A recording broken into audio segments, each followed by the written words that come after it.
ইসলামে কারোরই অধিকার নেই কাউকে অন্য কারো সাথে বিয়েতে বাধ্য করার। আর যদি একটি বিয়ে সংঘটিত হয় যাতে উভয় ব্যক্তি যারা বিবাহ বন্ধনে আবদ্ধ হচ্ছেন তারা যদি তাদের নিজের 100% স্বাধীন ইচ্ছায় বিয়ে না করেন, তাহলে সেই বিয়ে বাতিল হয়ে যাবে। আল্লাহর কাছে এটা বৈধ বিয়ে হিসেবে গণ্য হবে না। এটা আসলে একটা প্রধান মূলনীতি। বিয়ে হলো একটা চুক্তি। আমাদের ধর্মে এমন চুক্তি বৈধ এখন যাতে কেউ প্রবেশ করে তার নিজের স্বাধীন ইচ্ছায়। এখন বাবা মায়ের আনুগত্য করতে হবে, কিন্তু বাবা মায়েদের কোনো অধিকার নেই তাদের মেয়েকে এমন কাউকে বিয়ে করতে বাধ্য করার। বাবা মায়েদের এমন কোনো অধিকারও নেই তাদের মেয়েকে বিয়েতে বাধ্য করার জন্য এই ধরনের মানসিক চাপ প্রয়োগ করার, যেমন এটা আশীর্বাদ স্বরূপ এসেছে আর তুমি আল্লাহর কাছ থেকে আসা আশীর্বাদ ফিরিয়ে দিচ্ছ, এই আশীর্বাদ ফিরিয়ে দেওয়া তোমার জন্য হারাম। এই ধরনের সকল কথাই নিরর্থক। ইসলামের সাথে এর কোনো সম্পর্ক নেই। ইসলাম এসেছে মানবতার মুক্তির জন্য এবং ব্যক্তির সত্তাকে মুক্তি দেওয়ার জন্য, আর এটা সন্তানদেরকে দাস দাসীতে পরিণত করেনি। এরকম অবস্থা আমাদের কন্যা সন্তানদের জন্য অবমাননাকর এবং এটা বন্ধ করতে হবে। আমার জানা নেই এটা কোত্থেকে এসেছে, হয়তো এটা এসেছে অন্য কোনো ধর্ম থেকে, কিন্তু এটা ইসলাম নয়। ইসলামের এর সাথে কোনো সম্পর্ক নেই। উপরন্তু এটা ইসলামের উপর একটা আক্রমণ। নিঃসন্দেহে এটা ইসলামের উপর একটা আক্রমণ। বিয়েটি বাতিল বলে গণ্য হতে পারে, বিয়েটি অকার্যকর এবং অসার বলে গণ্য হতে পারে, কারণ এটা একজন নারীর স্বতঃস্ফূর্ত স্বাধীন মতামতের ভিত্তিতে সম্পন্ন হয়নি। এখন এক্ষেত্রে একজন ওয়ালির সম্পৃক্ততা প্রয়োজন, অর্থাৎ যখন একজন মেয়ে বিবাহ বন্ধনে আবদ্ধ হতে চায় তখন তার পরিবার, তার অভিভাবকের অনুমোদন প্রয়োজন। কিন্তু প্রকৃতপক্ষে এটা চূড়ান্তভাবে মেয়েটির ইচ্ছাধীন যে সে বিয়েতে ইচ্ছুক কিনা। সে বলবে হ্যাঁ, সে বলবে না, আর সেই না বলাটি প্রকৃতপক্ষেই তার কাছ থেকে আসতে হবে। শুধু তাই নয়, কি পরিমাণ মোহরানা তাকে দেয়া হবে এবং কখন এটা দেয়া হবে, এই বোঝাপড়া হতে হবে বাবা এবং মেয়ের মধ্যে।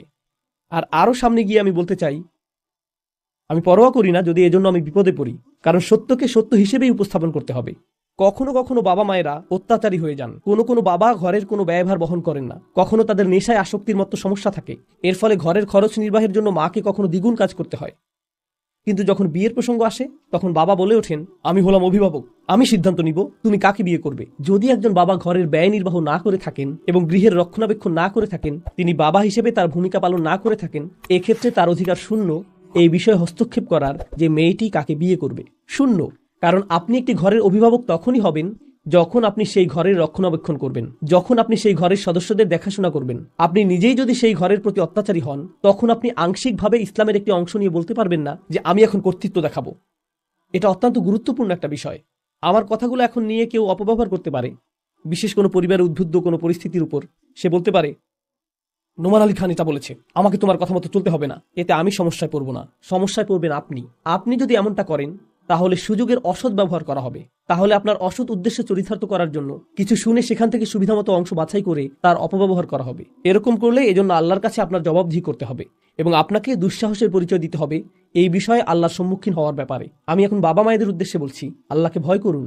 যদি আপনার কন্যা অভিযোগ করে যে সে বিয়েতে অনিচ্ছুক ছিল, আমি জানি না কিভাবে আপনারা বিচার দিবসে আল্লাহর সামনে এর জবাব দিবেন, কারণ এটা আপনার কন্যাকে জীবন্ত কবর দেয়া থেকে ভিন্ন কিছু না। এটা মোটেও ভিন্ন কিছু নয়। আমি সন্দেহাতীতভাবে এই মতামত পোষণ করি। আমি নিজেও কন্যা সন্তানের পিতা, আর আমি এটা 1,000,000% কনফিডেন্স সহকারে বলছি। আল্লাহ যাতে আমাকে এরকম পিতা কখনোই না বানান। আর আমি আরো এক ধাপ সামনে যাব। যদি আমার আপন বোন আমার কাছে আসে, আমার কন্যা আমার কাছে আসে আর বলে তোমরা আমার বিয়ে দিয়েছ, আমি দীর্ঘ সময় সেখানে ছিলাম কিন্তু এখন অত্যাচারের শিকার হচ্ছি, আমার স্বামী আমাকে আঘাত করে অথবা তার পরিবার আমাকে অপমানিত করে, আর আমি এমন সবকিছু সহ্য করে যাচ্ছি, এখন আমি কি করব?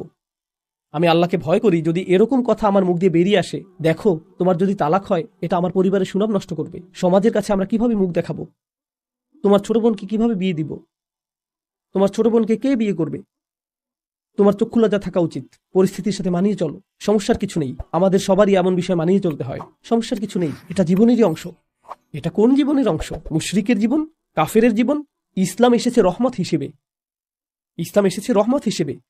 পিতা হিসেবে আপনার লজ্জিত হওয়া উচিত যে আপনার কন্যা আপনার কাছে এসেছে অত্যাচারী স্বামীর হাত থেকে নিরাপত্তা পাওয়ার জন্য, আর আপনি বলছেন না, ফিরে যাও এবং আবারও অত্যাচারের শিকার হও, কারণ এটা আমার সুনাম নষ্ট করবে। আমার জানা নেই আপনি সন্তান জন্ম দিয়েছিলেন বা কেন।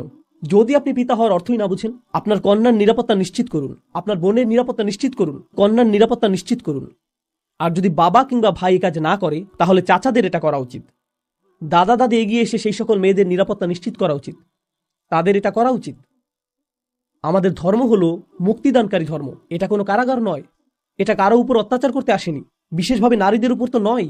ইসলামের আবির্ভাব ছিল একটি বিপ্লব, যেখানে আল্লাহ নারীদেরকে এমন স্বাধীনতা দিয়েছিলেন যেমনটি এর আগে কখনোই দেখা যায়নি। আর আমাদের এই সময়ের দুঃখজনক বিষয় হলো, আমরা এক্ষেত্রে ইসলামকে, আল্লাহর বাণীকে মারাত্মকভাবে অপব্যবহার করি এবং রসুল সাল্লাহ সাল্লামের বাণীকে অপব্যবহার করি এবং বিয়ে, তালাক, মোহরানা নিয়ে ইসলামের এমন রূপ উপস্থিত করি যার সাথে প্রকৃত ইসলামের কোনো সম্পর্ক নেই। এটা আমার অদ্ভুত মনে হয়, এটা আমার রক্তে আগুন ধরিয়ে দেয়।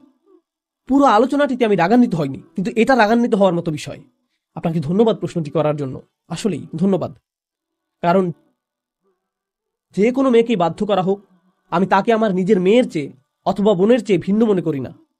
কেন তাকে এই পরিস্থিতির শিকার হতে হবে? আমি এর জন্য জান প্রাণ দিয়ে সংগ্রাম করব, যাতে তাকে এই পরিস্থিতির শিকার না হতে হয়। পিতামাতার উদ্দেশ্যে আল্লাহ যত কিছু বলেছেন, পিতামাতাকে সম্মান জানাতে হবে, পিতামাতাকে মর্যাদা প্রদর্শন করতে হবে, হ্যাঁ, কিন্তু মা বাবাদের এটা মনে করা উচিত না যে তারা কোনো ধরনের দেবতায় পরিণত হয়ে গেছেন যার উপাসনা করতে হবে। আল্লাহ আপনাকে এই সন্তানের জন্য দায়িত্বশীল বানিয়েছেন, তিনি আপনাকে এই সন্তানের মালিক বানাননি। আমি জানি না কোন ধর্ম এটা, কিন্তু এটা ইসলাম নয়। দুঃখিত, আমি কিছুটা রেগে গিয়েছি, কিন্তু এই বিষয়টা রেগে যাওয়ার মতো। আপনার প্রশ্নের জন্য ধন্যবাদ।